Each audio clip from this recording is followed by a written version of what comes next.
पूर्णमदः पूर्णमिदं पूर्णात् पूर्णमुदच्यते पूर्णस्य पूर्णमादाय पूर्णमेवावशिष्यते।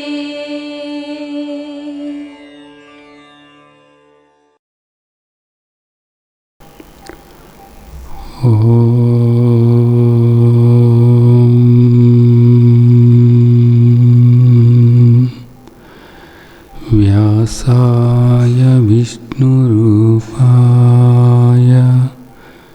व्यासरूपाय विष्णवे नमो वै ब्रह्मनिधये वासिष्ठाय नमो नमः।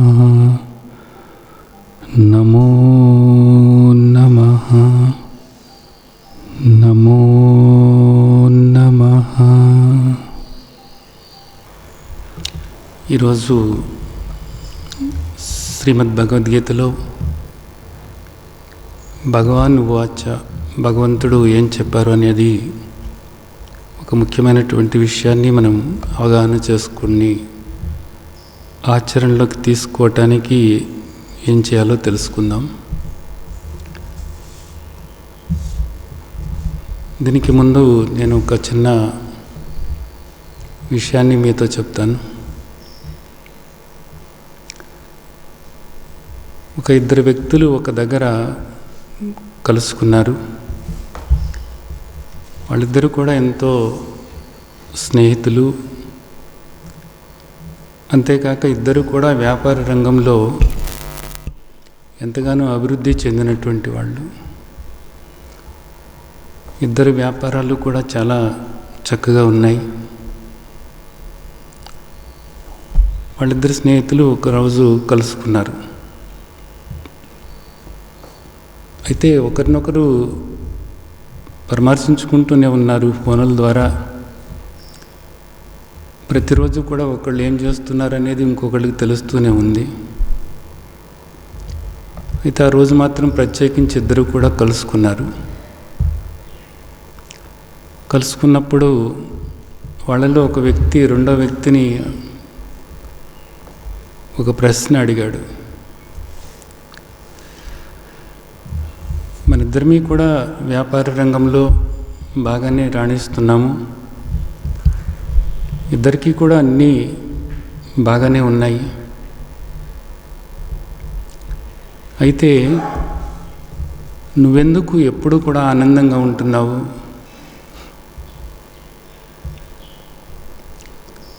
నేనెందుకు దిగులుగా ఉంటున్నాను? నాకెందుకు ఎక్కువ బాధ కలుగుతుంది, భయమేస్తుంది, ఆందోళన కలుగుతుంది, అశాంతి కలుగుతుంది, అసంతృప్తి కలుగుతుంది, ఆవేదన కలుగుతుంది, అసహనం కలుగుతుంది. కానీ నువ్వెప్పుడూ అలాగా ఉండటం లేదు. ఫోన్లో నీతో ఎప్పుడు మాట్లాడినా నువ్వు సంతోషంగానే ఉంటావు కదా. మరి ఎందుకని ఆ తేడా వస్తుంది? నేనేమో ఎప్పుడూ కూడా దిగులుగా బాధగా ఉంటాను. నువ్వేమో ఎంతో ఆనందంగా, సంతృప్తిగా, సంతోషంగా నవ్వుతూ తొలుతూ ఉంటావు నువ్వు ఎప్పుడు కూడాను. ఇప్పుడు కూడా చూడు, నీ ముఖమేమో ఎంతో సంతోషంగా ఉంది. నీ ముఖంతో చూసుకుంటే నేనెంత దిగులుగా ఉన్నాను అన్నది నాకు తెలుస్తూనే ఉంది. ఎందుకని ఇలాగా అని అడిగినప్పుడు ఆ వ్యక్తి ఆలోచించి, నేను ఏది తెలుసుకున్నానో దాన్ని ఆచరణలో పెడతాను, నువ్వు ఆచరణలో పెట్టవు అన్నారు. అదేంటి, మనం ఆచరణలో పెడితేనే కదా మన వ్యాపారాలు ఇలాగా ఉన్నాయి. మనము ఇద్దరము కూడా ఒక దగ్గరే చదువుకున్నాము. అలాగే ఈ వ్యాపార రంగంలో ఉన్నటువంటి రహస్యాలు ఏవైతే ఉన్నాయో వాటన్నిటినీ కూడా మనం ఒక దగ్గరే నేర్చుకున్నాము. నీకు తెలిసినయే నాకు తెలుసు. కాబట్టి నువ్వు ఏ ఆచరణలో పెడుతున్నావో వాటినే నేను ఆచరణలో పెడుతున్నాను కదా. అందుకే కదా ఇద్దరము కూడా వ్యాపారంలో బాగా ముందంజతోనే ఉన్నాం కదా. ఇద్దరు కూడా బాగానే సంపాదించుకున్నాం కదా. మరి నాకు తెలవని రహస్యం నీ దగ్గర ఏముంది ఇక్కడ అన్నప్పుడు ఆ రెండో వ్యక్తి ఏం చెప్పాడు అంటే,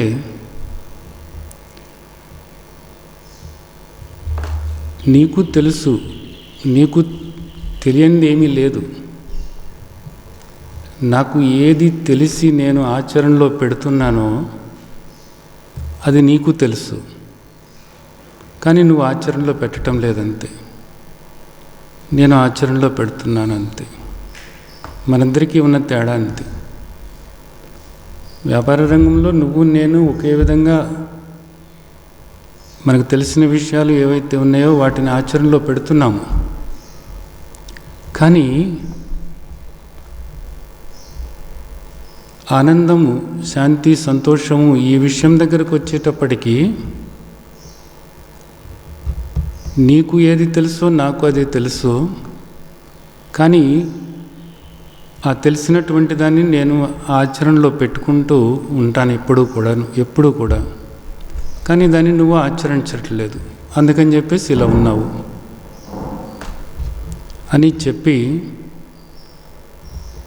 అతను ఏమన్నాడు అంటే, ఒక చిన్న విషయం చెప్తాను. అదేంటంటే, ఒక వ్యక్తి కూర్చుని ఏడుస్తూ ఉన్నాడు. సరే, ఎందుకు ఈ వ్యక్తి ఇలా ఏడుస్తున్నాడు అని చెప్పేసి దగ్గరికి వెళ్ళి నేను అడిగాను, ఎందుకు ఏడుస్తున్నావురా, ఇలా ఏడుస్తున్నావే, ఇంత బాధపడుతున్నావే, ఏంటి, ఎందుకు అని అడిగినప్పుడు ఆ వ్యక్తి ఏం చెప్పాడు అంటే, నిన్న నేను ఒక ఐస్ దిమ్మ కొనుక్కున్నాను. అది ఎంతో చల్లగా ఉంది, తెల్లగా ఉంది. చూడటానికి నాకు ఎంతో సంతోషం అనిపించింది. ఒక ఐస్ బ్లాక్ నాకు ఎంతో సంతోషం అనిపించింది. ఆ ఐస్ దిమ్మను నేను కొనుక్కుని నాకు ఇంటికి తెచ్చుకున్నాను. అది నాకు ఎంతో ఆనందాన్ని కలిగించింది. ఈరోజు నేను చూస్తే ఐస్ దిమ్మ కరిగిపోతూ ఉంది. అందుకు నాకు చాలా బాధగా ఉంది.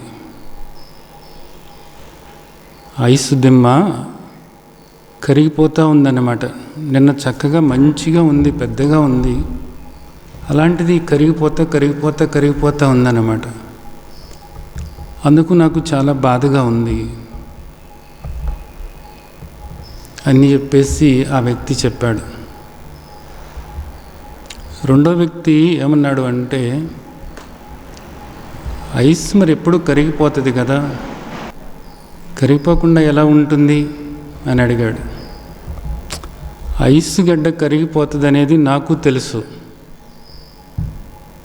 కానీ నేను తెచ్చుకున్న ఐస్ గడ్డ కరిగిపోతుంటే నాకు బాధగా ఉంది అని చెప్పాడు అన్నమాట. అందుకు నాకు ఏడుపు వస్తుంది అన్నాడు. ఐస్ గడ్డ కరిగిపోతుంది అనేటటువంటిది నీకు తెలుసా? తెలుసు. ఎందుకు తెలియదు? బాగా తెలుసు. తెలిసి ఎందుకు మరి ఇలా బాధపడుతూ ఎందుకు ఏడుస్తున్నావు? ఎందుకు అంటే కరిగిపోతుంది అని చెప్పేసి నిన్న చక్కగా ఉన్న ఐస్ గడ్డ ఈరోజు కరిగిపోతుంది అనేటటువంటిది అనిపించి నాకు బాధ కలుగుతుంది అనేది అతను చెప్పాడు. ఇలాంటి వ్యక్తిని ఏమనాలి? ఇప్పుడు ఆ స్నేహితులిద్దరూ కూడా ఈ విషయాన్ని మాట్లాడుకుంటున్నారు. సరే, ఎప్పుడూ సంతోషంగా ఉండేటటువంటి వ్యక్తి ఎవరైతే ఉన్నారో ఆ వ్యక్తి ఈ ఈ కథ రెండో వ్యక్తికి చెప్పాడు, ఇప్పుడు దిగులుగా ఉంటున్న వ్యక్తికి. ఈ దిగులుగా ఉంటున్నటువంటి వ్యక్తి కూడా ఏమన్నాడంటే, అదేంటి ఐస్ గడ్డ కరిగిపోతుంది కదా, ఆ పిచ్చోడు ఎందుకు ఏడవటము అన్నాడు. ఐస్ గడ్డ కరిగిపోతుంది కదా, ఆ పిచ్చివాడు ఎందుకు ఏడుస్తున్నాడు పాపం అసలు అంటే వాడికి ఏదో ప్రాబ్లం ఉందేమో అన్నాడు. ఈ ఆనందంగా ఉంటున్నటువంటి స్నేహితుడు ఏం చెప్పాడు అంటే, ఐస్ గడ్డ కరిగిపోతుంది అని చెప్పేసి ఏడ్చేవాడిని నువ్వు పిచ్చివాడు అని అంటున్నావు, అలా అయితే నువ్వు కూడా పిచ్చివాడివి. అదేలాగా నేను ఎలా పిచ్చివాడిని అయ్యాను? సరే, ఐస్ గడ్డ కరిగిపోతుంది అనేది తెలుసు, తెలిసి కూడా అతను ఐస్ గడ్డ కరిగిపోతుంది అని ఏడుస్తున్నందుకు నువ్వు అతన్ని పిచ్చివాడు అని అన్నావు. వ్యాపారం అన్న తర్వాత లాభ నష్టాలు ఉంటాయి అనేటటువంటిది వ్యాపారం చేసేటటువంటి ప్రతి ఒక్కడికి కూడా తెలుసు కదా.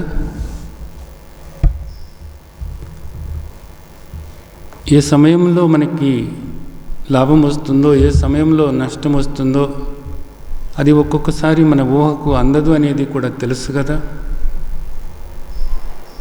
కాబట్టి లాభ నష్టాలు అనేటటువంటివి వచ్చిపోయేటటువంటివే అన్నది మనకు తెలుసు కదా. ఇది తెలిసి కూడా నిజానికి గత నెల నీకు నష్టం వచ్చినప్పుడు నువ్వెంత దిగులు పడ్డావు? ఆ దిగులు ఎంతో ఎక్కువైపోయి నిజానికి నువ్వు మళ్ళీ డాక్టర్ దగ్గరికి వెళ్ళి వైద్యం చేయించుకోవాల్సినటువంటి పరిస్థితి ఏర్పడింది కదా.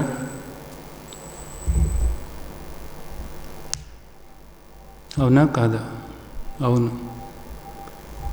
తెలుసు, తెలిసి కూడా తప్పు చేస్తున్నావు. ఇది తెలుసు. వ్యాపారం అన్న తర్వాత లాభము నష్టము వస్తూ ఉంటాయి అనేది తెలుసు. కానీ నష్టం రాగానే ఇప్పుడు నష్టం అనేటటువంటిది వచ్చింది, తర్వాత లాభం వస్తుంది అనేటటువంటిది నీకు తెలిసినప్పటికీ కూడా నువ్వు దిగులు పడుతూ మంచాన పడ్డావు. అలాగే జీవితంలో ప్రతి సన్నివేశము కూడా, నీకు ఎదురయ్యేటటువంటి ప్రతి సన్నివేశము కూడా నీకు సుఖాన్ని ఇవ్వవచ్చు, దుఃఖాన్ని ఇవ్వవచ్చు, నీకు సంతోషాన్ని కలిగించవచ్చు, బాధ కలిగించవచ్చు, నీకు సంతృప్తి కలిగించవచ్చు, అసంతృప్తి కలిగించవచ్చు. అది లాభం అవ్వచ్చు, అది నష్టం అవ్వచ్చు, అది జయం అవ్వచ్చు, అది అపజయం అవ్వచ్చు. ఇలాంటివన్నీ కూడా జీవితంలో ఎదురవుతూనే ఉంటాయి కదా. పగలు రాత్రిలాగా ఈ ద్వంద్వాలు ఏవైతే ఉన్నాయో ఇవన్నీ కూడా జీవితంలో ఎదురవుతూనే ఉంటాయి కదా. కానీ నువ్వు ఏమనుకుంటున్నావు? నేను అనుకున్నట్లుగానే ఉండాలి అని అనుకుంటున్నావు. నువ్వు అనుకున్నట్లుగా ఎలా ఉంటుంది ఏదైనప్పటికీ కూడాను? ఇక్కడ ఇదంతా కూడా మారేటటువంటిది, ఇదంతా కూడా మారేటటువంటిది, ప్రతిదీ కూడా మారేటటువంటిది. నీకు బాగా తెలుసు, change is the law of nature అనేటటువంటిది. ఇక్కడ ప్రతిదీ మారుతుంది అనేటటువంటిది నీకు తెలుసు. తెలిసి కూడా మారకుండా నేను అనుకున్నట్లుగానే ఉండాలి అని నువ్వు అనుకుంటున్నావు. మారకుండా నేను అనుకున్నట్లుగానే ఉండాలి అని నువ్వు అనుకుంటున్నావు.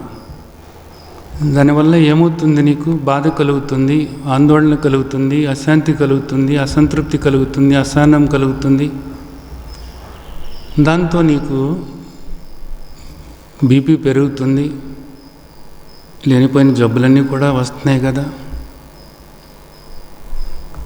ఎందుకు ఇది అర్థం చేసుకోలేకపోతున్నావు? నేను ఆ విధంగా ప్రవర్తించటం లేదు. నా ముందుకి ఏది వచ్చినప్పటికీ కూడా దాన్ని నేను స్వీకరిస్తున్నాను. అది లాభం కావచ్చు, నష్టం కావచ్చు,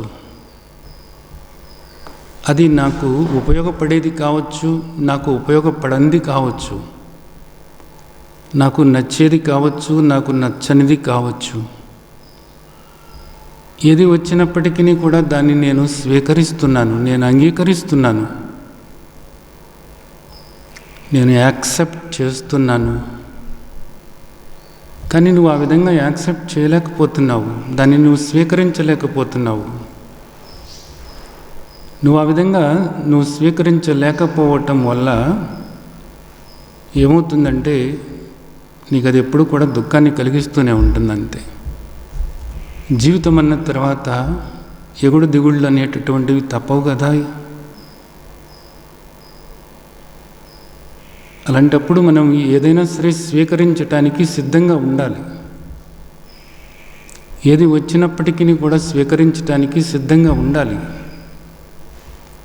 శ్రీమద్ భగవద్గీతలో భగవాన్ వాచ భగవంతుడు చెప్తున్నారు, సుఖ దుఃఖే సమీకృత్వ లాభాలాభౌ జయాజయౌ తతో యుద్ధాయ యుజ్యస్వ నైవం పాపం అవాప్స్యసి అనేది చెప్తున్నారు.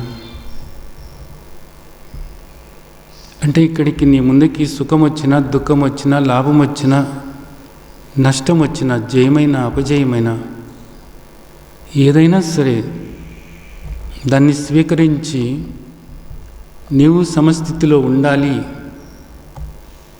అనేటటువంటిది మనకు చెప్తున్నారు. ఆ విధంగా నువ్వు నీ మనస్సును ఆ విధంగా నువ్వు మార్చుకోగలిగినట్లయితే ఎప్పుడూ కూడా నువ్వు సమస్థితిలో శాంతిగానే ఉండగలుగుతావు. నేను అదే చేస్తున్నాను, నేను అదే చేస్తున్నాను కాబట్టి నేను ఎప్పుడూ కూడా ఆనందంగానే ఉంటున్నాను. కానీ నువ్వు అనుకున్నది ప్రతిదీ కూడా నువ్వు అనుకున్నట్లుగా జరగవు కదా. అలా జరిగినప్పుడల్లా అది చిన్న విషయం కావచ్చు, పెద్ద విషయం కావచ్చు, ఏ విషయమైనప్పటికీ కూడా అది నీకు బాధ కలిగిస్తూనే ఉంటుంది. ఎందుకంటే ఎన్నోసార్లు ఎన్నో విషయాలు మనం అనుకున్నట్లుగా ఇక్కడ ఏది జరగవు. మనం అనుకున్న దానికి విరుద్ధంగానే జరుగుతూ ఉంటాయి. అలా జరుగుతూ ఉన్నప్పుడు దాన్ని నీవు స్వీకరించగలగాలి. ఏ ఫలితం వచ్చినప్పటికీ కూడా నువ్వు దాన్ని స్వీకరించగలగాలి.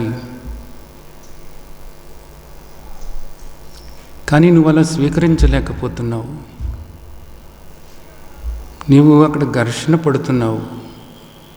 దానివల్ల ఏమవుతుందంటే నీకు ఇది అలవాటైపోయింది. ప్రతి చిన్న విషయంలోనూ కూడా అసంతృప్తి చెందుతూ ఉన్నావు, అసహనం చెందుతూ ఉన్నావు. దానివల్ల నువ్వు ఎంతో దుఃఖాన్ని అనుభవిస్తూ ఉన్నావు. అదొక నీకు అలవాటైపోయింది. దుఃఖపడటం అనేటటువంటిది నీకు అలవాటైపోయింది. ఎప్పుడు కూడా శాంతిగా ఉండటం అన్నది నాకు అలవాటైపోయింది. ఇక్కడ ఏది వచ్చినప్పటికీ కూడా వచ్చిందా రాని, వచ్చింది ఏది కూడా ఉండదు కదా, శాశ్వతంగా ఉండదు కదా. వచ్చింది తప్పకుండా పోతుంది అనేటటువంటిది నాకు తెలుసు. కాబట్టి ఎందుకు దీని గురించి నేను దిగులు పడాలి, ఎందుకు ఆందోళన పడాలి, ఎందుకు అశాంతికి గురవ్వాలి అనుకుంటున్నాను నేను. అలా అనుకుంటూ ఆ విధంగా నా స్వభావాన్ని అలా నేను మలుసుకున్నాను. శ్రీమద్ భగవద్గీతలో భగవంతుడు ఏదైతే చెప్పారో దానికి అనుగుణంగా నా స్వభావాన్ని నేను మలుసుకున్నాను. చివరికి ఈ దేహం మరణిస్తున్నప్పటికీ కూడా నాకు ఇప్పుడే దిగులు కూడా లేనే లేదు. ఏ దిగులు కూడా లేనే లేదు. ఎందుకంటే ఇక్కడ ఏది కూడా శాశ్వతం కాదు అనేటటువంటిది, ఇక్కడ అంతా కూడా అశాశ్వతమే అనేటటువంటిది, ఇవన్నీ కూడా మారేటటువంటివి అనేటటువంటిది, ఈ నగ్న సత్యాన్ని నేను లోపల జీర్ణం చేసేసుకున్నాను. ఇక్కడ ఏది చూస్తున్నప్పటికీ కూడా ఇది శాశ్వతమా అశాశ్వతమా, ఇది ఎప్పుడూ ఇలాగే ఉంటుందా ఇది మారుతుందా అని ఒక ప్రశ్న నేను ఎప్పుడూ కూడా లోపల వేసుకుంటూ ఉంటాను. ఎప్పుడూ కూడా అది ఒక శబ్దం కావచ్చు, ఒక దృశ్యం కావచ్చు, ఒక పరిస్థితి కావచ్చు, ఏదైనప్పటికీ కూడా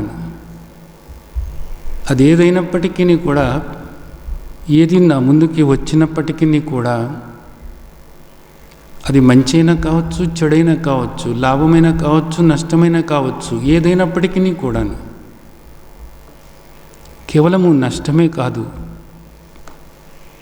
కేవలము నాకు ప్రతికూలమైనటువంటిదే కాదు, ఏదైనప్పటికీ కూడా సానుకూలమైన ప్రతికూలమైనా సరే, లాభమైనా సరే, నష్టమైనా సరే, అది మంచి అయినా సరే, చెడైనా సరే, ఏదైనప్పటికీ కూడా నేను ఒక ప్రశ్న వేసుకుంటాను నాలో, ఇది ఎప్పుడు ఉంటుందా, ఇది ఎప్పుడు ఇలాగే ఉంటుందా అనేది.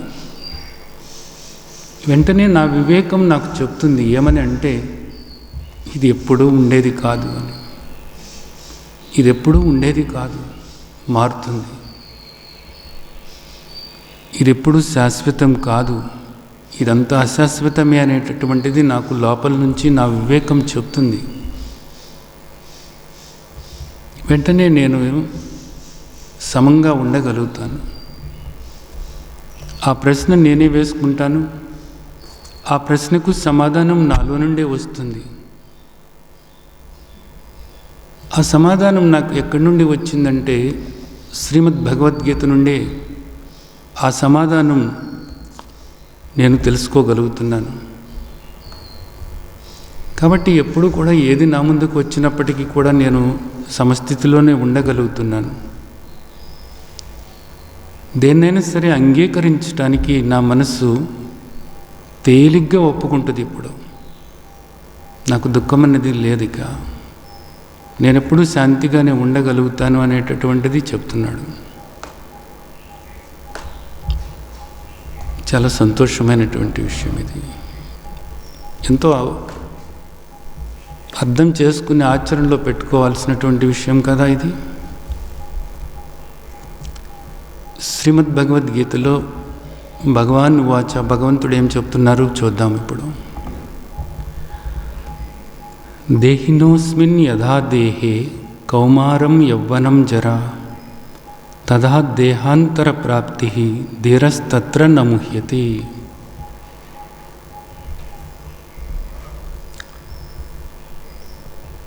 ఏం చెప్తున్నారు తండ్రి? ఈ దేహానికి బాల్యము, యవ్వనము, ముసలితనము ఇవన్నీ కూడా వస్తూ ఉంటాయి. దేహం మారుతూ మారుతూ మారుతూ ఉంటుంది. క్రమేణా దేహం శిథిలమైపోతూ ఉంటుంది. ఆ తర్వాత మరణం అన్నది వస్తుంది. ఇది ఇక్కడ మనం చూస్తూనే ఉంటాం. ఇది ఇక్కడ చూస్తూనే ఉంటాం. కానీ ఈ యథార్థాన్ని ఎంతవరకు మనం ఒప్పుకుంటున్నాము? ఈ యథార్థాన్ని ఎంతవరకు ఒప్పుకుంటున్నాము? కనపడుతుంది కాబట్టి ఒప్పుకొని తీరాలంతే, తప్పదు కదా. ఇది ప్రతి ఒక్కరికి కూడా అనుభవమే కదా. ఇక్కడ దేహం అన్నది చిన్నప్పుడు ఎలా ఉంది, ఆ తర్వాత యవ్వనంలో ఈ దేహం ఎలా ఉంది, ఈ ముసలితనంలో ఈ దేహం ఎలా ఉంది, ఎన్ని బాధలకు గురవుతుంది, ఎన్ని రకాలైనటువంటి ఆరోగ్య సమస్యలు, ఎన్ని ఇబ్బందులు. అలాగే క్రమేణా ఈ దేహం అన్నది మరణిస్తుంది అనేటటువంటిది కూడా తెలుస్తుంది కదా. ఇదంతా ఇలాగే ఉంటుంది అనేది మనకు తెలుసు. తెలిసినప్పటికీ కూడా బాధపడుతూనే ఉన్నారు. మరణం వస్తుంది అంటే భయం, ఆందోళన. ఎవరో మరణించారు అంటే దానికి బాధ, ఆందోళన. ఆ బాధ నుంచి బయటపడలేకపోతున్నాము అనేటటువంటిది. అది మర్చిపోలేకపోతున్నాము అనేటటువంటిది. మరణం అన్నది తప్పదు కదా. జననం అన్నది ఎలాగో మరణం అన్నది అలాగే. జన్మించారు అంటే మరణించక తప్పదు అంతే. కానీ ప్రారంధం అనేది ఒకటి ఉంది కదా. ఏ దేహం ఎంతవరకు ఇక్కడ ఉండాలో అంతవరకు ఉంటుంది. ఆ ప్రారంధం తీరిన తర్వాత తప్పకుండా ఆ దేహం అన్నది మరణానికి గురవుతుంది, నశిస్తుంది అనేటటువంటి నగ్న సత్యం మనకు తెలుసు. బయట ఎన్నో చూస్తూనే ఉంటాం ఇక్కడ. అవన్నీ చూస్తున్నప్పటికీ కూడా మరణించకుండా ఉంటే బాగుండు. ఈ మరణ భయం అన్నది ఒకటి వెంటాడుతూనే ఉంటుంది. ఇవన్నీ కూడా చూసుకుంటున్నాం. దేహినోస్మిన్ యదా దేహే కౌమారం యవ్వనం జరా తదా దేహాంతర ప్రాప్తి ధీరస్తత్ర న ముహ్యతి. సరైనటువంటి జ్ఞానం ఉన్నటువంటి వాడు ఎప్పుడు కూడా ఈ మోహంలో పడడు. ఇది తెలుసుకోవటం అంటే ఇది. తెలుసుకోవటం అంటే వాచ తెలుసుకోవటం కాదు, ఈ మోహంలో పడకుండా ఉండటం అన్నమాట. ఈ దుఃఖంలో పడకుండా ఉండటం. ఏది జరగాలో అది జరుగుతుందంతే. అలాగే తండ్రి మాత్రా స్పర్శాస్తు కౌంతేయ శీతోష్ణ సుఖ దుఃఖద ఆగమ అపాయినో అనిత్య తాం స్థితిక్షస్వ భారత. చాలా ముఖ్యమైనటువంటి శ్లోకం ఇది. 2వ అధ్యాయంలో 13, 14 శ్లోకాలు ఇప్పుడు మనం మాట్లాడుకుంటున్నవి. మాత్రా స్పర్శాస్తు కౌంతేయ శీతోష్ణ సుఖ దుఃఖద ఆగమ అపాయినో అనిత్య. మాత్రా స్పర్శాస్తు. మాత్రలు అంటే ఏంటంటే మన పంచ జ్ఞానేంద్రియాలకు గోచరమయ్యేటటువంటివి. ఏవి? శబ్ద స్పర్శ రూప రస గంధాలు. ఈ శబ్ద స్పర్శ రూప రసగంధాలు అనేటటువంటివి ఏవైతే ఉన్నాయో ఇవైదు కూడా ఎలాంటివంటే ఆగమ అపాయినో అనిత్య. శబ్దము అంటే ఒక మంచి శబ్దం కావచ్చు, అది నీకు ఆనందాన్ని కలిగించే శబ్దం కావచ్చు, నీకు బాధ కలిగించే శబ్దం కావచ్చు. ఆ శబ్దంలో పొగడ్త కావచ్చు, ఆ శబ్దం తిట్లు కావచ్చు. ఏ శబ్దమైనప్పటికీ కూడా ఆ శబ్దం ఆగమ అపాయినో అనిత్య.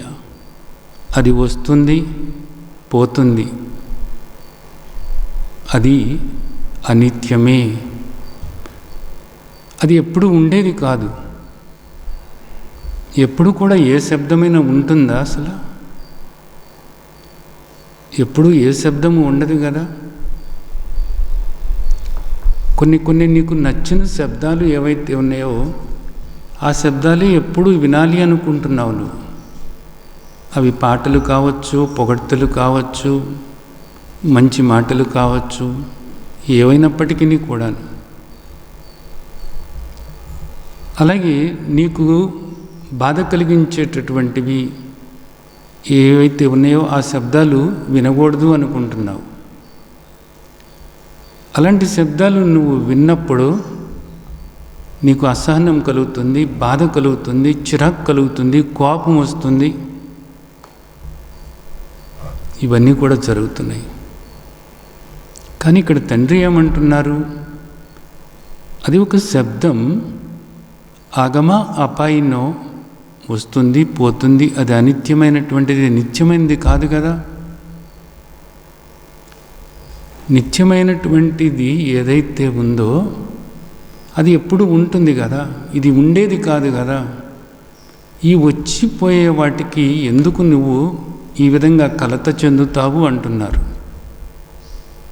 ఈ వచ్చిపోయేటటువంటి వాటికి ఎందుకు నీవు కల్వల పడతావు, ఎందుకు దిగులు పడుతున్నావు అనేటటువంటిది ఇక్కడ మనకు తండ్రి అడుగుతున్నారు. అవి వచ్చిపోతున్నాయి అనేది నువ్వు అలా చూస్తూ ఉండలేవా? అలాగే స్పర్శ, నీకు ఒక్కొక్కటి వేడిగా ఉండవచ్చు, ఒకటి చల్లగా ఉండవచ్చు, ఒకటి మెత్తగా ఉండవచ్చు, ఒకటి గట్టిగా ఉండవచ్చు. ఇలాగా నీ స్పర్శకు తెలిసేటటువంటివి ఏవైతే ఉన్నాయో అవన్నీ కూడా వచ్చిపోయేటటువంటివే కదా, వచ్చిపోయేటటువంటివే కదా. ఏదో కొద్దిసేపు నువ్వు ఒక గట్టి ప్రదేశంలో కూర్చోవటానికి అలాంటి పరిస్థితి వచ్చినప్పుడు ఇది శాశ్వతం కాదు కదా.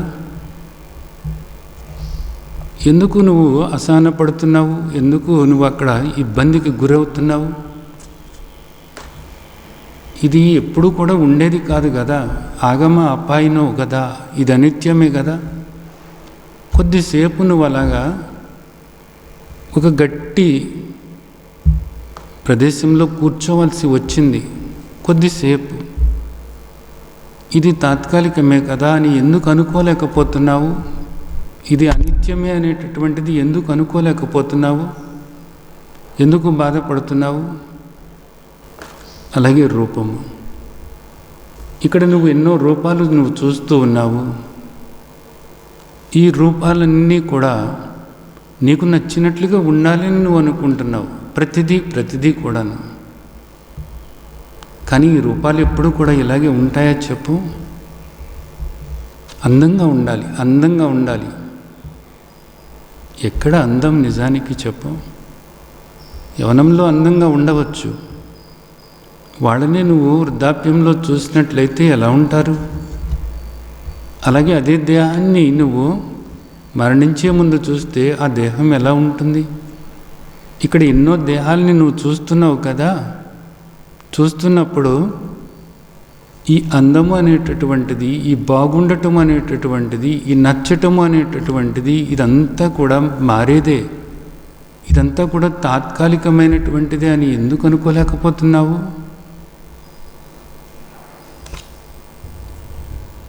ఎందుకు అనుకోలేకపోతున్నావు? అలాగే నాకు నచ్చిన విధంగా ఉండాలి. నీకు నచ్చిన విధంగా ఏ రూపమైనా ఎన్నాళ్ళు ఉంటుంది? రూపాలన్నీ కూడా ఇక్కడ మారుతున్నాయి కదా, ఇవన్నీ కూడా అశాశ్వతమే కదా. ఇవన్నీ కూడా ఆగమ అపాయినో అనిత్య.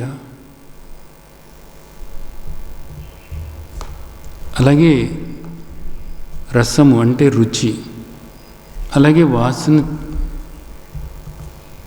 ఇవి కూడా మారేటటువంటివే కదా. ఈరోజు భోజనం చేస్తున్నావు, భోజనం చేస్తున్నప్పుడు ఏదో కొంచెం ఉప్పు ఎక్కువైంది. ఆ ఉప్పు ఎక్కువైనంత మాత్రాన భార్యను తిట్టాల్సిన అవసరం ఉందా? ఇది తాత్కాలికమే కదా. అలాగే కాస్త కారం ఎక్కువైనందుకు కోపగించుకొని అన్నం ప్లేట్ని ఇసిరి పడేయాల్సిన అవసరం ఉందా? ఆగమ అపాయినో, వచ్చి పోయేవే కదా, ఇవి తాత్కాలికమైనటువంటివే కదా. ఈరోజు తాత్కాలికంగా ఈ రుచి ఇలా ఉంది అని ఎందుకు అనుకోలేకపోతున్నావు? ఇవాళకి ఇది ఇలాగే ఉంటుంది అని దాన్ని ఎందుకు ఒప్పుకోలేకపోతున్నావు? ఎందుకు అంగీకరించలేకపోతున్నావు? ఒకవేళ నీకు అది ఇబ్బందిగా ఉన్నప్పుడు పక్కకు పెట్టేయచ్చు కదా పని. ఎందుకు కోపగించుకుంటున్నావు? ఎందుకు అసహన పడుతున్నావు? ఎందుకు ఉద్రేకంతో గట్టిగా అరుస్తున్నావు? నిజానికి ఎన్ని చిన్న విషయాలు ఇలాంటివి. విషయమైతే చిన్నదే నిజానికి, కానీ దానికి స్పందించము అనేటటువంటిది ఏదైతే ఉందో అది నిజానికి ఎంతో తీవ్ర స్థాయిలో ఉంటుంది కదా. అనేక సార్లు ఒక్కొక్క చిన్న విషయానికే విడాకుల దాకా వెళ్ళిన వాళ్ళని నేను చూస్తున్నాను ఇప్పుడు. ఎందుకు ఇంత చిన్న విషయానికి ఇలా అన్నారంటే, ఆయన ఎందుకు సర్దుకోలేరు అంటది ఆవిడ. ఇదిగోనండి ఇదిగో మాట్లాడితే ఇలాగే మాట్లాడుతుంది, నేను సర్దుకోవాలంట, ఆవిడెందుకు సర్దుకోలేదు? ఎంత చిన్న విషయాలు ఇవన్నీ కూడాను. అహంకారంతో ఈ విధంగా నేను అనుకున్నట్లుగానే ఉండాలి అని ప్రతి దాన్ని కూడా ఆ దృష్టితో ఆలోచిస్తూ ఉన్నప్పుడు నీ ముందుకు వచ్చేటటువంటివి ఎక్కువ శాతం నిజానికి నీకు ప్రతికూలంగానే కూడా ఉండవచ్చు. దానివల్ల ఏమవుతుంది, జీవితాంతము కూడా నువ్వు బాధ పడుతూనే ఉండాలంతే, ఓ నరకం అనుభవిస్తూనే ఉండాలి కదా. నీకు ఇంకా శాంతి అన్నది ఎక్కడుంది? ఇంకా శాంతి సంతోషం అనేటటువంటివి నీ జీవితాల్లో కనపడవు అన్నమాట. ఎందుకింత అహంకారం? తండ్రి అది చెప్తున్నారు.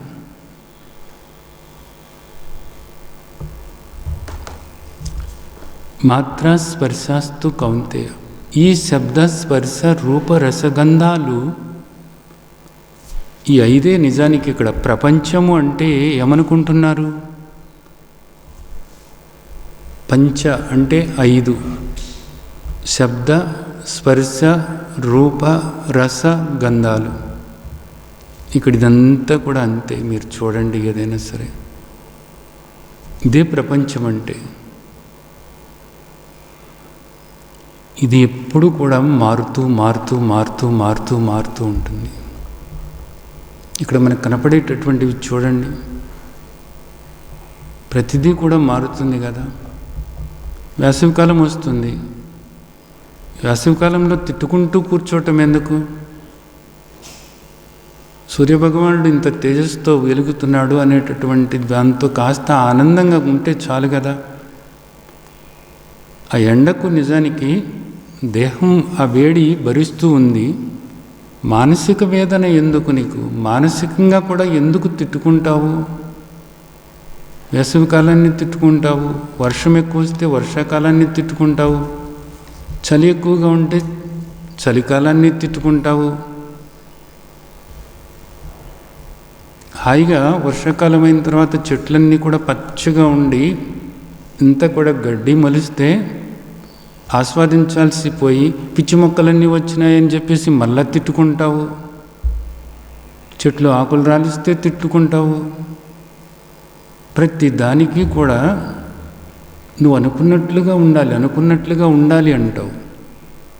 కానీ ఇక్కడ ఈ ప్రకృతి అంతా కూడా మారేటటువంటిదే. ప్రకృతి అంతా కూడా మారేటటువంటిదే. నీ దేహం దగ్గర నుంచి ఇక్కడ నువ్వు చూసేటటువంటిది ఏదైతే ఉందో ఇదంతా కూడా మారుతూ మారుతూ మారుతూ మారుతూ ఉంటుంది అంతే. ఇదంతా కూడా అనిత్యమైనటువంటిది అని నువ్వు తెలుసుకొని ప్రతిదీ కూడా చివరికి మన తండ్రి ఏం చెప్తున్నారంటే శీతోష్ణ సుఖ దుఃఖదా. ముందేమో మనకి ఏం చెప్పారు? మాత్రా స్పర్శాస్తు కౌంతేయ అన్నారు. అంటే ఈ శబ్ద స్పర్శ రూపరస గంధాల నుంచి అంటే మనకు కనిపించేటటువంటి వాటి గురించి చెప్పారు. ఇప్పుడేం చెప్తున్నారు? శీతోష్ణ సుఖ దుఃఖదా అంటే ఇక్కడ మనసుకు సంబంధమైనటువంటి మార్పులు ఇవన్నీ కూడా. మనసులో కూడా మనకి ఒక్కోసారి మనసులో సంతోషంగా ఉంది అనిపిస్తుంది, ఒక్కోసారి దుఃఖం కలుగుతుంది. ఏ కారణము లేకుండానే కూడా. ఎందుకో ఇప్పుడు ఏం తోయటం లేదు అనిపిస్తుంది, ఇప్పుడు ఎంతో హాయిగా ఉంది, ఆనందంగా ఉంది అనిపిస్తూ ఉంటుంది. ఒక్కోసారి నా అంత ఆనందంగా ఎవ్వరూ లేరు అనిపిస్తుంది. ఒక్కోసారి అబ్బా నా అంత బాధపడేవాడు ఎవడో లేడు అనిపిస్తుంది కూడా. మనసులో ఎప్పుడూ కూడా ఈ మార్పులు జరుగుతూనే ఉంటాయన్నమాట. ఒక్కోసారి మంచి ఆలోచనలు చేస్తున్నప్పుడు ఎంతో బాగుంది, హాయిగా అనిపిస్తుంది. ఒక్కోసారి తెలవకుండానే ఎందుకో ఒక ఆలోచనలు ఏవో వస్తూ ఉంటాయి. ఆ ఆలోచనలన్నీ కూడా బాధ కలిగిస్తూనే ఉంటాయి. ఒక్కోసారి గతానికి సంబంధమైన ఆలోచనలు వచ్చి ఎంతో బాధ కలుగుతూ ఉంటుంది. అవి ఎప్పుడు ఉండవు. మరలా భవిష్యత్తుకు సంబంధమైన ఆలోచనలు వస్తూ ఉంటాయి. అవి వస్తున్నప్పుడు ఏదో భయం కలుగుతూ ఉంటుంది, ఆందోళన కలుగుతూ ఉంటుంది, ఎంతో అశాంతి, అలజడి కలుగుతూ ఉంటుంది. ఇవన్నీ కూడా వచ్చిపోతూ ఉంటాయి. వాటిల్లో నీకు కొన్ని ఆనందాన్ని కలిగించేవి ఉండవచ్చు, కొన్ని దుఃఖాన్ని కలిగించేటటువంటివి ఉండవచ్చు. కానీ ఏది కూడా శాశ్వతం కాదు కదా. ఒక్కసారి చూసుకో, నీకు వచ్చే ఆలోచనలు కొన్ని నీకు సుఖాన్ని కలిగిస్తున్నాయి, కొన్ని నీకు దుఃఖాన్ని కలిగిస్తున్నాయి కదా. ఆలోచనలు ఎప్పుడూ అలాగే ఉంటున్నాయా? అవి మారుతున్నాయి కదా. ఆగమ అపాయినో అనిత్య. ఆలోచనలు మారుతున్నాయి అంటే మనస్సు మారిపోతుంది, దేహం మారిపోతుంది. ఇక్కడ చూస్తున్నటువంటి ఈ ప్రపంచం, శబ్దస్పర్శ రూపరసగంధాలతో కూడినటువంటి ఈ ప్రపంచము మారుతుంది. ప్రతిదీ కూడా మారుతుంది. ఇలా మారుతున్నప్పుడు ఇదంతా కూడా అనిత్యము అనేటటువంటి దాన్ని నువ్వు అసలు గ్రహించావా? ఇది అనిత్యము అనేటటువంటి దాన్ని నువ్వు గ్రహించావా? ఎందుకు తెలియదు? తెలుసు. ఇది అందరికీ అనుభవమే కదా. ఇక్కడ అందరికీ అనుభవమే అయినప్పుడు తెలవని వాళ్ళు ఎవరిక్కడ? ఇది మారుతుంది అని తెలవని వాళ్ళు ఎవరున్నారు? చిన్న పిల్లలకు కూడా తెలుసు, అంతే, మారేది పోయేది. ఇవన్నీ కూడా మారుతున్నాయి అనేటటువంటిది చిన్నపిల్లలకు కూడా తెలుస్తుంది. కానీ దానికి తగ్గట్లుగా ఉంటున్నావా లేదా అన్నది. తెలిసి కూడా బాధపడుతూ ఉంటే దాన్ని ఏమనాలి? ముందుగా మనం ఒక కథ చెప్పుకున్నాం. ఒక ఐస్ గడ్డ కొనుక్కొని ఒక వ్యక్తి అది కరిగిపోతుందని ఏడుస్తున్నాడట. కరిగిపోతుందని ఏడుస్తుందంటే అడిగితే, నాకు తెలుసు అయ్యా ఐస్ గడ్డ కరిగిపోతుంది అనేది నాకు తెలుసు, మరి ఎందుకు ఏడుస్తున్నావు? కరిగిపోతుందని ఏడుస్తున్నాను. కరిగిపోతుందని తెలుసు కదా. తెలుసు, మరి ఎందుకు ఏడుస్తున్నావు? కరిగిపోతుందని ఏడుస్తున్నాను. ఇది ఎక్కడ గొడవ? కరిగిపోతుందని తెలుసు, నీకు తెలిసి ఎందుకు ఏడుస్తున్నావు అంటే కరిగిపోతుందని ఏడుస్తున్నాను. మనుషులు ఏదో ఒక రోజు చచ్చిపోతారని తెలుసా? తెలుసు, మరి ఎందుకు ఏడుస్తున్నావు? చచ్చిపోయారని ఏడుస్తున్నాను. చచ్చిపోతారని తెలుసా? చచ్చిపోతారని తెలుసు, అయినా ఏడుస్తున్నాను. ఎందుకు ఏడుస్తున్నాను అంటే రకరకాలుగా ఆలోచనలు వస్తున్నాయి, అందుకు ఏడుస్తున్నాను. అంటే ఇక్కడ ప్రతిదీ కూడా వ్యాపారం అన్న తర్వాత లాభ నష్టాలు వస్తాయని తెలుసా? తెలుసు, మరి ఎందుకు బాధపడుతున్నావు? నష్టం వచ్చిందని బాధపడుతున్నావు. నష్టం వస్తుందని తెలుసా? తెలుసు, మరి తెలిసి ఎందుకు బాధపడుతున్నావు? నష్టం వచ్చిందని బాధపడుతున్నాను. ఎంత విచిత్రమైనటువంటి పరిస్థితి ఇది నిజానికి. ఎందుకు ఇట్లా ఉన్నది? ఇది తండ్రి ఏం చెప్తున్నారు ఇక్కడ? తాం స్థితిక్షస్వ భారత. ఇక్కడ దీన్ని నువ్వు ఎదుర్కోవటానికి కావలసినటువంటి శక్తిని పెంచుకోవాలి అనేది చెప్తున్నారు. తితిక్ష అంటారు అన్నమాట. తితిక్ష అంటే ఏంటి? ఏది వచ్చినప్పటికీ కూడా నువ్వు నిలకడగా ఉండగలగాలి. ఎందుకు నిలకడగా ఉండగలగాలి? ఎందుకు ఓర్పుగా ఉండగలగాలి? ఎందుకు సమస్థితిలో ఉండగలగాలి అంటే బాధపడటం వల్ల, భయపడటం వల్ల, లేదా ఆందోళన పడటం వల్ల, ఏడవటం వల్ల ఉపయోగం ఏముంది? ఇక్కడ ఏమీ లేదు. దానివల్ల ఏమవుతుంది, నీకు మానసికంగా ఎంతో వేదన పెరుగుతుంది. ఒక్కొక్కసారి ఆ మానసిక వేదన అనేటటువంటిది పెరిగిపోయి మానసిక రుగ్మతకు దారి తీసి నువ్వు డిప్రెషన్కి లోనై ఆత్మహత్య చేసుకునే పరిస్థితి కూడా ఏర్పడుతుంది. ఎందుకనంటే మానసిక వేదన అనేటటువంటిది పెరిగిపోయిన తర్వాత ఆ తర్వాత నీ ఆలోచనలు నీ ఆధీనంలో ఉండవుగా. వద్దు అనుకున్నప్పటికీ కూడా ఎంత నువ్వు ఆపుకోవాలనుకున్నా కానీ నీ వల్ల కానే కాదు. పదే పదే పదే పదే ఆలోచనలు వచ్చి వచ్చి వచ్చి ఇంకా నీకు నిద్ర పట్టకుండా చేసి నిన్ను పిచ్చివాడిని చేసి చివరికి నువ్వు ఆత్మహత్య చేసుకునేలాగా కూడా చేస్తాయి అన్నది ఈరోజు అనేక మందిని మనం చూస్తున్నాం. ఏమిటి దీనికి కారణము? మనకు తెలుసు ప్రతిదీ కూడా మారుతుంది అని తెలుసు. తెలిసి కూడా మనం దానికి తగ్గట్లుగా ప్రవర్తించటం లేదు. మన స్వభావాల్లో మార్పు చేసుకోవాలి. ఒక అలవాటు అయిపోయిందనమాట. ఆ అలవాటు ప్రకారంగానే మనం ప్రవర్తిస్తున్నాం. దానికి తోడు ఇలాంటి పరిస్థితుల్లో పక్కన వాళ్ళు వస్తూ ఉంటారు, వచ్చి సానుభూతిగా మాట్లాడతారు. ఆ సానుభూతి అనేటటువంటిది ఏం చేస్తుందంటే ఇంకా మన దుఃఖాన్ని పెంచే విధంగానే ఉంటుంది తప్ప ఇవన్నీ కూడా మారేటటువంటివే. నువ్వు దుఃఖపడాల్సిన పనేమీ లేదు అని మనకి ఆ ధైర్యాన్ని ఇచ్చి మనం ఒక సమస్థితిలో ఉండటానికి నిజానికి ఉపయోగపడేలాగా ఉండవు ఎక్కువ ఈ సానుభూతులన్నీ కూడా. దాంతో ఇంకా దుఃఖం పెరుగుతుంది, ఇంకా ఆవేదన పెరుగుతుంది, ఇంకా మానసికంగా ఎంతో వేదన పెరుగుతూనే ఉంటుందన్నమాట. కాబట్టి ఇక్కడ అర్థం చేసుకోవాలి, తితిక్ష. ఏది వచ్చినప్పటికీ కూడా నేను అలా ఉండాలి అనేటటువంటిది. ఇక్కడ కొంతమంది ఏం చేస్తారు, పరిస్థితుల నుంచి తప్పుకోవాలి అనుకుంటారు. ఈ పరిస్థితి నుంచి తప్పుకోవాలి అనుకుంటారు, వేరే దగ్గరికి వెళ్ళిపోతూ ఉంటారు అన్నమాట. అయితే ఒకటి గుర్తుంచుకోవాలి, మనం ఎంత దూరం పరిగెత్తినప్పటికీ కూడా ఈ ప్రపంచం అన్నది అలాగే ఉంటుంది. ఈ ప్రపంచాన్ని దాటి మనం ఎక్కడికి పోతాం చెప్పండి? మాత్రా స్పర్శాస్తు కౌంతేయ అంటే శబ్ద స్పర్శ రూప రసగంధాలు, ఈ 5 ఇదంతా ప్రపంచం అంటే 5. ఈ 5 కాకుండా మనం ఎక్కడికి పోతాము? ఎక్కడికి పోలేమన్నమాట. ఎక్కడికి పోలేము మనం. ఇక్కడ ఈ మనుషుల్లో నేను తట్టుకోలేకపోతున్నాను కాబట్టి నేను ఎక్కడికో వెళ్ళిపోతాను అని కొంతమంది అలాగే వెళ్ళిపోతూ ఉంటారు.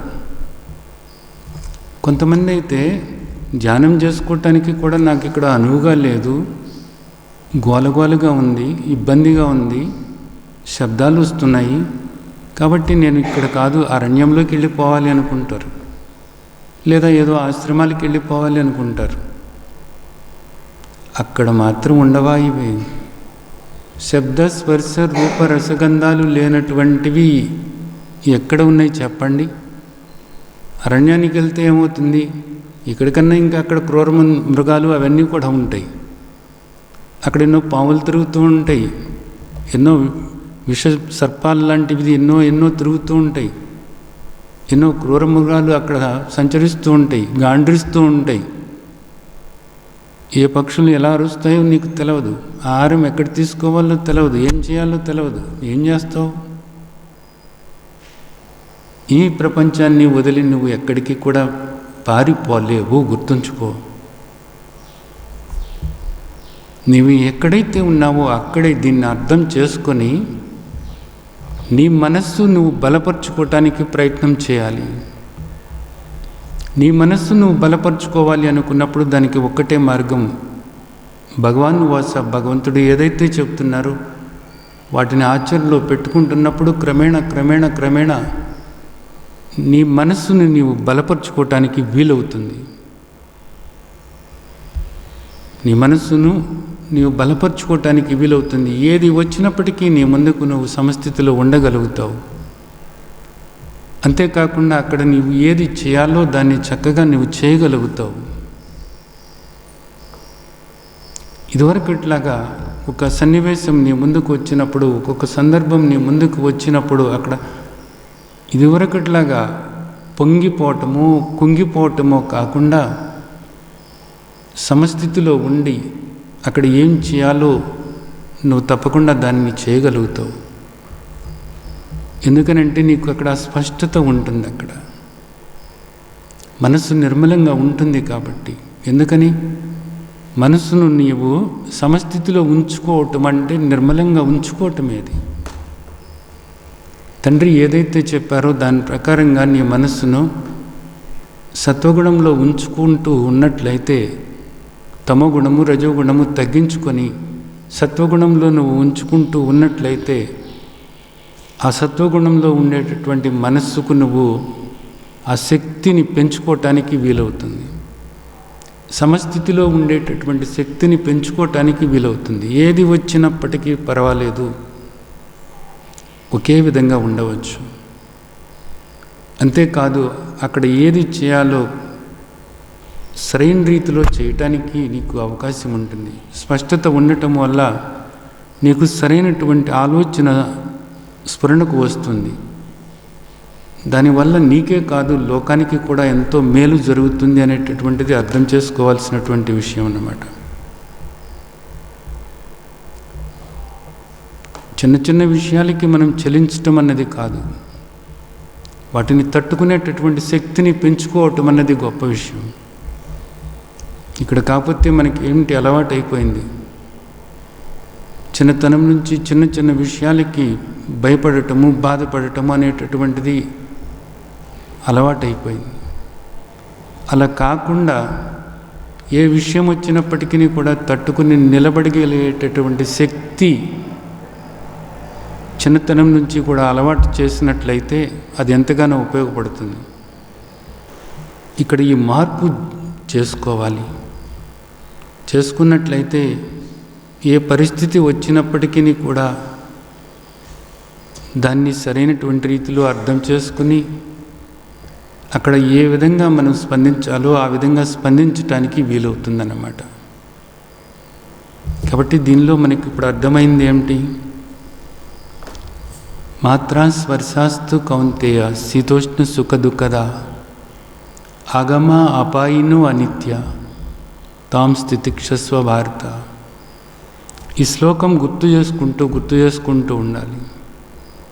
వస్తూ ఉంటాయి, పోతూ ఉంటాయి.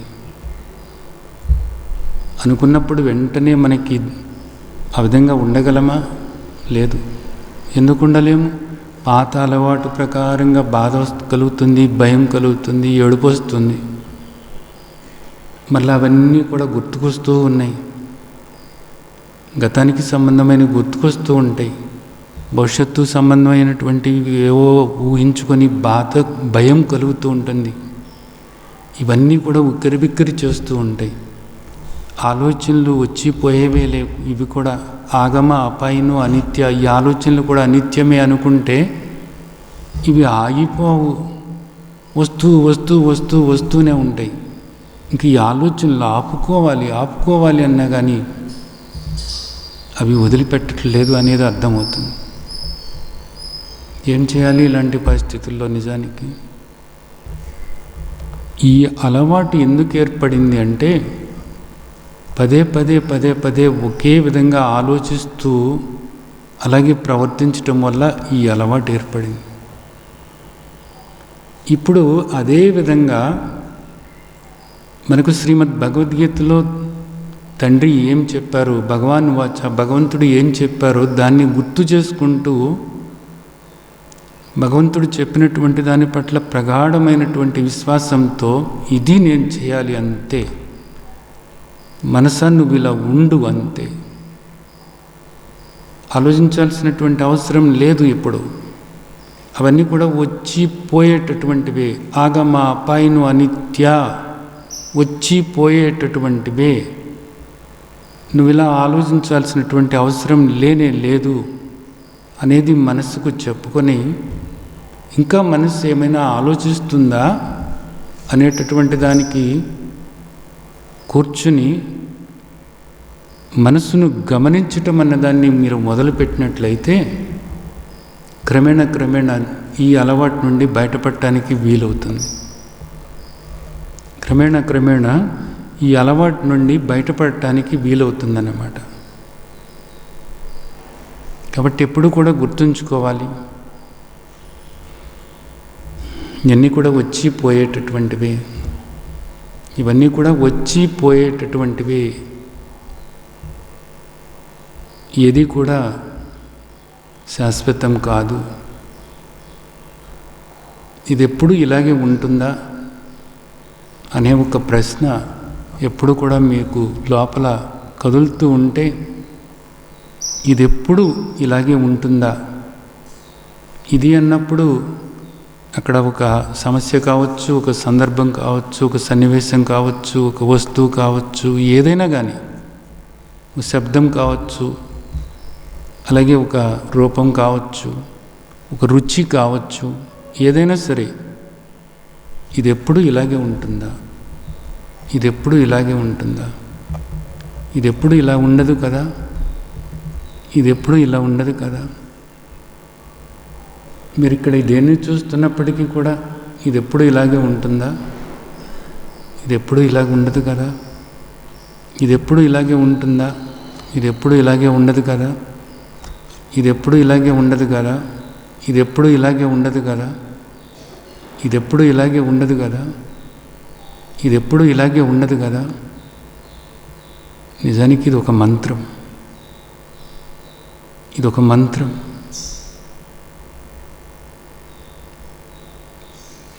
ఇది ఎప్పుడు ఇలాగే ఉండదు, ఇది మారుతుంది, ఇది మారుతుంది, ఇది మారుతుంది, ఇది మారుతుంది, ఇది మారుతుంది, ఇది మారుతుంది. ఇది ఎప్పుడు ఇలా ఉండదు, ఇది మారుతుంది.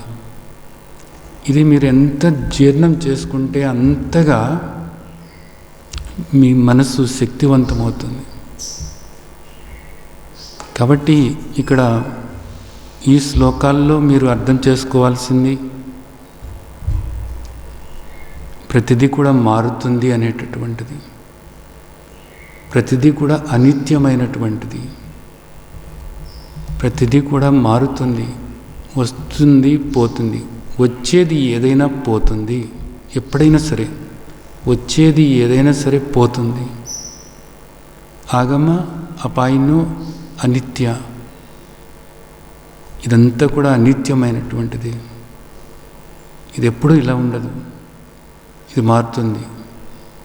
ఇది అనిత్యమైనటువంటిది, ఇది అనిత్యమైనటువంటిది, ఇది మారుతుంది.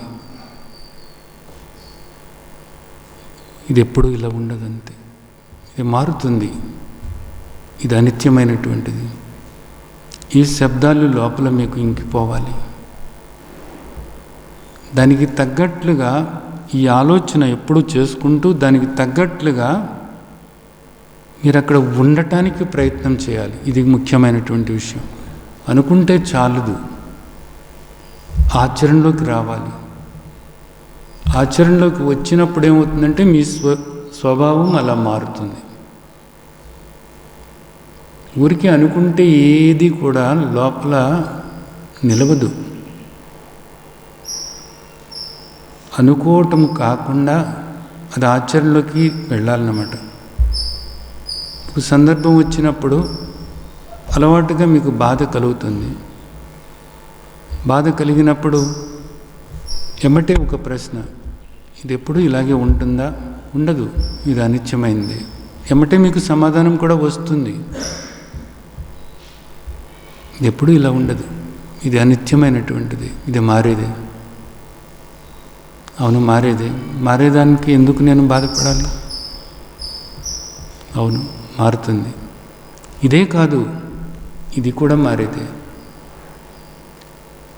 ఇది ఒక చిన్న పని, ఒక చిన్న మీకు సులువైనటువంటి విధానం మీకు చెప్తాను. అంటే ఒక సన్నివేశం మీకు బాధ కలిగిస్తుందనుకోండి, అది బాధ కలిగిస్తున్నప్పుడు అది ఏదైనప్పటికీ కూడాను అక్కడ బాధ కలిగిస్తున్నప్పుడు ఇది ప్రతిదీ కూడా మారేదే కదా. ప్రతిదీ కూడా మారేదే కదా, ఎప్పుడూ ఉండేది కాదు కదా, ఎప్పుడూ ఉండేది కాదు కదా, మారేదే కదా. కాబట్టి ప్రతిదీ కూడా అనిత్యమైనటువంటిదే కదా. ఎందుకు నేను బాధపడాలి, ఇదివరకు ఇట్లాగా నేను ఎందుకు బాధపడాలి ఇక్కడ అని అక్కడ ఆగకుండా మీరేం చేస్తారు అంటే, ఇది కూడా అనిత్యమే కదా, ఇది కూడా మారేదే కదా, ఇది కూడా ఎప్పుడు ఉండేది కాదు కదా, ఇదంతా కూడా అనిత్యమైనదే కదా అని మిగతా వాటి మీదకి తీసుకువెళ్ళండి మీ మనసును. మిగతా వాటి మీదకి తీసుకువెళ్ళటం అంటే మిగతా వాటిని గురించి ఆలోచించటం కాదు, మిగతా విషయాలు ఆలోచించటం కాదు. ఇక్కడ మీకు కనపడేటటువంటి శబ్దస్పర్శ రూపరసగంధాలు ఏవైతే ఉన్నాయో అవన్నీ కూడా మారుతున్నాయి కదా అని మీరు వీటన్నిటిని కూడా చూస్తూ అప్పుడు ఇది కూడా మారేటటువంటిదే కదా, చెట్టును చూస్తున్నప్పుడు ఇది మారేటటువంటిదే కదా, ఎప్పుడూ ఇలాగే ఉండలేదు కదా, ఇది కూడా మారుతుంది కదా, ఇది అనిత్యమైనటువంటిదే కదా, ఇక్కడ ఈ సన్నివేశం ఏదైతే ఉందో ఇది కూడా మారేటటువంటిదే కదా అని ఆ విధంగా మీ మనస్సును వేరే విషయాలు కూడా మారేటటువంటివే అనేటటువంటి దాంతో మీరు నింపుకున్నట్లయితే ఏమవుతుందంటే, ఈ ఆగమ అపాయను అనిత్య అనేటటువంటి ఈ సూత్రం ఇదంతా కూడా మారేటటువంటిదే, ఇది అనిత్యమైనది అనేటటువంటి ఈ సూత్రం మీకు లోపల అంతఃచేతనలో సబ్కాన్షియస్ మైండ్లో అది ఇంకుతుంది అన్నమాట. అప్పుడు క్రమేణా మీ స్వభావం అలా నిలిచిపోతుంది అన్నమాట. అలా కాకుండా ఇప్పుడిప్పుడు మీకు బాధ కలిగేటటువంటి దాని నుంచి బయటపడాలి కాబట్టి ఇది మారేదేలే పోయేదేలే, మారేదే ఇదే అనుకుంటే ఏమవుతుందంటే మళ్ళీ ఆలోచనలు వస్తూనే ఉంటాయి అన్నమాట. దేనికి సంబంధమైన ఆలోచనలు వస్తాయి, మీకు ఏది బాధ కలిగిస్తుందో దాని ఆలోచనలే వస్తూ ఉంటాయి అన్నమాట. అప్పుడు ఇది మారేదే, ఇది అనిత్యమైనదే కాబట్టి దీనికి నేను బాధపడేది ఏం లేదు, ఇది ఇంతే ఇలాగే ఉంటుంది కాబట్టి దీనికి నేను బాధపడకూడదు అని అట్లా నిర్ణయం చేసిన తర్వాత మీరు అక్కడ ఆగిపోతే మరలా నెమ్మదిగా ఆలోచనలు వస్తూనే ఉంటాయి. ఎందుకని, మనసు ఖాళీగా ఉంది కాబట్టి అక్కడ. కాబట్టి ఆ మనస్సును దేంతో నింపాలి, మిగిలిన విషయాలు ఏవైతే ఉన్నాయో ఇవి అలాగే ఇవన్నీ కూడా అనిత్యమే కదా, ఇక్కడ ఈ వస్తువులన్నీ కూడా అనిత్యమే కదా, ఇక్కడ ఈ సందర్భం అనిత్యమే కదా, ఈ సన్నివేశం మారేదే కదా, ఆ చెట్టు మారేటటువంటిదే కదా అని వాటి గురించి మీరు ఆలోచిస్తూ ఇదే విషయాన్ని ఇది మారేదే, ఇదంతా కూడా మారేటటువంటిదే, ఇది అనిత్యమైనటువంటిదే అనేటటువంటి ఆ సత్యం ఏదైతే ఉందో ఆ సత్యాన్ని మిగతా విషయాల ద్వారా కూడా మీరు ఆలోచించుకుంటూ ఉంటే అప్పుడు మీకు అది లోపల స్థిరపరచుకోవటానికి వీలవుతుంది అన్నమాట. మీరందరూ కూడా ఆ విధంగా చేసినట్లయితే మీ స్వభావాల్లో నెమ్మదిగా మార్పు వస్తుంది. మార్పు వచ్చి ఏది వచ్చినప్పటికీ కూడా మీరు అలాగా నిలబడగలుగుతారు. అలా నిలబడి అక్కడ ఏది చేయాలో అది చేయగలుగుతారు.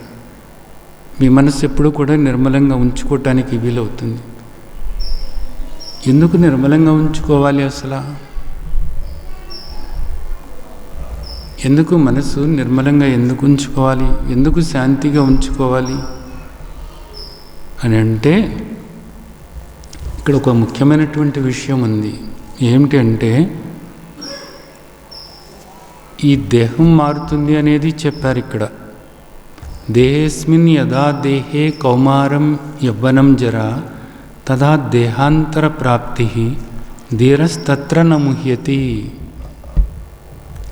ఈ దేహం మారుతుంది, బాల్యము యవ్వనము వృద్ధాప్యము ఇలా వస్తున్నాయి, వచ్చి ఈ దేహం నశిస్తుంది అన్నారు. అంటే దేహం అంతా మారుతుంది, బాగానే ఉంది. ఆ తర్వాత ఈ జగత్తంతా కూడా నామరూపాలతో కూడినటువంటి ఈ పంచ జ్ఞానేంద్రియాలకి సంబంధమైనటువంటి శబ్దస్పర్శ రూపరసగంధాలతో కూడినటువంటి ఈ ప్రపంచమంతా మారుతుంది అనేది చెప్పారు, అనిత్యమని చెప్పారు. అలాగే మనసులో వచ్చేటటువంటి ఆలోచనలు, భావాలు, భావోద్వేగాలు అన్నీ మారుతున్నాయి అనేది చెప్పారు, బాగానే ఉంది. ఇంకా మారింది ఏముంది అసలు? మారనిది ఏముంది?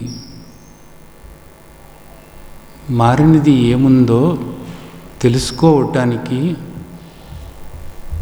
ఈ సాధన మీకు ఎంతగానో ఉపయోగపడుతుంది. ఓ పక్కనేమో ఈ మారేటటువంటి దానివల్ల మీరు పడేటటువంటి దుఃఖము ఏదైతే ఉందో ఈ దుఃఖం నుండి మీరు బయటపడటానికి వీలవుతుంది. అంతేకాదు దీన్ని మీరు సరిగ్గా అర్థం చేసుకొని మీరు నిరంతరం కూడా ఈ దృష్టి ఏర్పరచుకుని ఇదంతా కూడా మారేదే అని అలా అనుకుంటున్నప్పుడు ఈ దేహం మారుతుంది, మనస్సు మారుతుంది, మనసులో ఆలోచనలు మారుతున్నాయి, భావాలు మారుతున్నాయి, భావోద్వేగాలు మారుతూనే ఉన్నాయి. మరి మారనిది ఏమిటి అసలు ఇక్కడ అనేటటువంటి ప్రశ్న ఒకటి మీకు వచ్చినట్లయితే అది నిజానికి భగవద్గీతలో మనకు తండ్రి ఏది చెప్తున్నారో దాన్ని మీరు పట్టుకున్న వాళ్ళు అవుతారు. భగవద్గీత అంతా కూడా భగవంతుడు మనకి ఎందుకు ఇదంతా చెప్తున్నారంటే అందుకోసం చెప్తున్నారు. మారనటువంటిది ఏదైతే ఉందో ఆ మారనటువంటి దాన్ని తెలుసుకోవాలి. మారేదాన్ని పట్టుకుని ఉండి ఈ మారేదానిలోని తంటాలు పడుతూ ఉన్నప్పుడు ఇది ఎప్పుడు కూడా దుఃఖాన్ని కలిగిస్తుంది. మారినటువంటిది ఏదైతే ఉందో ఆ మారినటువంటిది ఏదో తెలుసుకుని ఆ మారినటువంటి దాన్ని పట్టుకున్నట్లయితే మనకి దుఃఖం అనేది లేదు అనేది మీకు అర్థమవుతుంది. కాబట్టి ఇది ఎంతో ముఖ్యమైనటువంటి సాధన. మారేటటువంటి దానిలోనే కూరుకుపోయి ఇన్ని సంవత్సరాలు కూడా దుఃఖపడుతూనే ఉన్నాము, బాధలు అనుభవిస్తూనే ఉన్నాము. దీని నుంచి ఎలా బయటపడాలో నిజానికి తెలవటం లేదు. కానీ ఇప్పుడు ఒక మార్గం ఇది ఏమిటి? ఈ మారేటటువంటిది ఇదంతా కూడా అనిత్యమైనటువంటిది, ఇది మనకు దుఃఖాన్ని కలిగించేటటువంటిది. మరి మారినటువంటిది ఏది? మారినటువంటిది ఏది అంటే ఇదంతా మారేటటువంటిది అని తెలుసుకుంటున్నటువంటిది ఏదో అదే మారినటువంటిది. కాబట్టి ఆ మారినటువంటిది ఏదో దాని గురించి మనం వచ్చే వారం తెలుసుకుందాం, సరేనా? కాబట్టి ఈ శ్లోకంలో చెప్పినటువంటి మాత్ర స్పర్శాస్తు కౌంతేయ శీతోష్ణ సుఖ దుఃఖద ఆగమ అపాయిను అనిత్య తాం స్థితిక్షస్వ భారత. ఇది బాగా లోపల జీర్ణం చేసుకోండి. ఇది బాగా జీర్ణం చేసుకుని ప్రతి క్షణము కూడా ఇదంతా మారేది, ఇదంతా అనిత్యమైనటువంటిది, ఇదంతా అనిత్యమైనటువంటిది, ఇదంతా మారేటటువంటిది అని ఆ విధంగా అనుకుంటూ ఉండండి. ఒక మంత్రంలాగా అనుకుంటూ ఉండండి. అలాగే మీ ముందుకు ఒక సన్నివేశం వచ్చినప్పుడు ఇది ఎప్పుడూ ఇలాగే ఉంటుందా? ఉండదు కదా. ఎందుకు దీని గురించి నేను దుఃఖపడాలి అని ఆ విధంగా మీ మనసుకు మీరు చెప్పుకొని ప్రతిదీ కూడా ఇక్కడ అనిత్యమైనటువంటిది, ఇది ఒక్కటే కాదు అని మిగతా వాటి మీదకి మీ దృష్టి వెళ్ళేలాగా చేసుకుంటూ ఉండండి. ఈ విధంగా చేసుకుని ఈ మారేటటువంటి అనిత్యమైనటువంటి దీని నుంచి మీరు బయటపడి మారినటువంటిది ఏదైతే ఉందో దాన్ని మీరు పట్టుకుని ఎప్పుడు కూడా దుఃఖం అనేది లేకుండా సుఖస్వరూపులుగా ఉండాలని ఆశిస్తూ ఆ విధంగా ఆశీర్వదిస్తున్నాను. జై సచ్చిదానంద్.